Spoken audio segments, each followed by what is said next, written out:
جب معاشرے سے شرم و حیا ختم ہو جائے تو سمجھ لو کہ اس کی تباہی شروع ہو گئی۔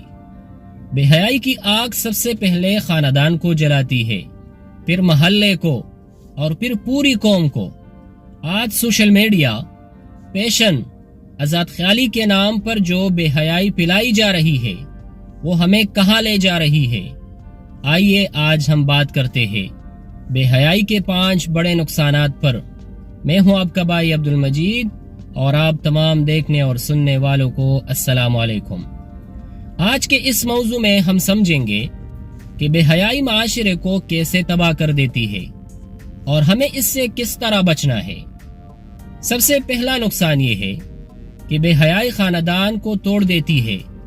جب شرم و حیا ختم ہو جائے تو میاں بیوی میں اعتماد نہیں رہتا، ماں باپ اور اولاد کے بیچ پردے ٹوٹ جاتے ہیں، خاندان بکھر جاتے ہیں اور رشتے اپنی اصل قدر کھو دیتے ہیں۔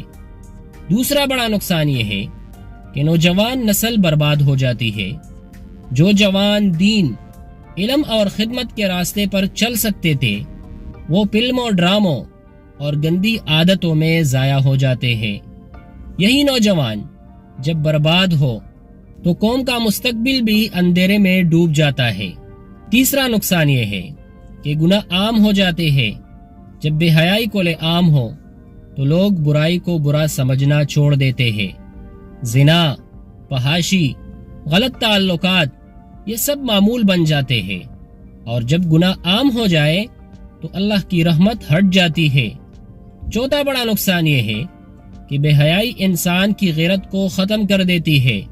جب انسان اپنی بہن یا بیوی کو بے پردہ اور آزاد چھوڑ دیتا ہے، بے حیائی معاشرے سے غیرت چھین لیتی ہے اور پھر غیرت باقی نہیں رہتی۔ پانچویں اور سب سے خوفناک انجام یہ ہے کہ بے حیائی اللہ کے عذاب کو دعوت دیتی ہے۔ قوم لوط کی مثال ہمارے سامنے ہے۔ جب بے حیائی حد سے بڑھ گئی تو اللہ نے آسمان سے عذاب نازل کیا اور پوری قوم کو مٹا دیا۔ جب بے حیائی عام ہو جائے تو اللہ کا عذاب قریب ہوتا ہے۔ چھٹا نقصان یہ ہے کہ بے حیائی دلوں سے سکون چھین لیتی ہے۔ لوگ بظاہر ہنستے ہیں لیکن اندر سے ٹوٹے ہوئے، بے چین اور پریشان رہتے ہیں۔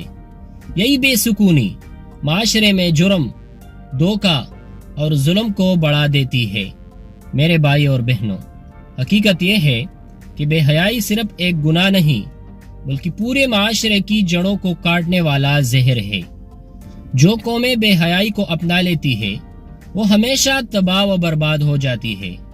آج فیصلہ کرو کہ تم حیا کو اپناؤ گے، اپنے گھروں میں پردے کو زندہ کرو گے اور اپنی اولاد کو بے حیائی کے راستے سے بچاؤ گے، کیونکہ حیا ایمان کا حصہ ہے اور بے حیائی ایمان کو ختم کر دیتی ہے۔ آپ کے خیال میں آج کے دور میں بے حیائی سب سے زیادہ کہاں سے پھیل رہی ہے؟ کمنٹ میں اپنی رائے ضرور دیں۔ اگر آپ کو یہ ویڈیو پسند آئی ہو تو اسے لائک کریں اور چینل کو ضرور سبسکرائب کریں تاکہ آنے والی ویڈیوز سب سے پہلے آپ تک پہنچے۔ اللہ ہمیں شرم و حیا والا بنائے اور بے حیائی کے فتنے سے محفوظ رکھے۔ تب تک کے لیے اللہ حافظ۔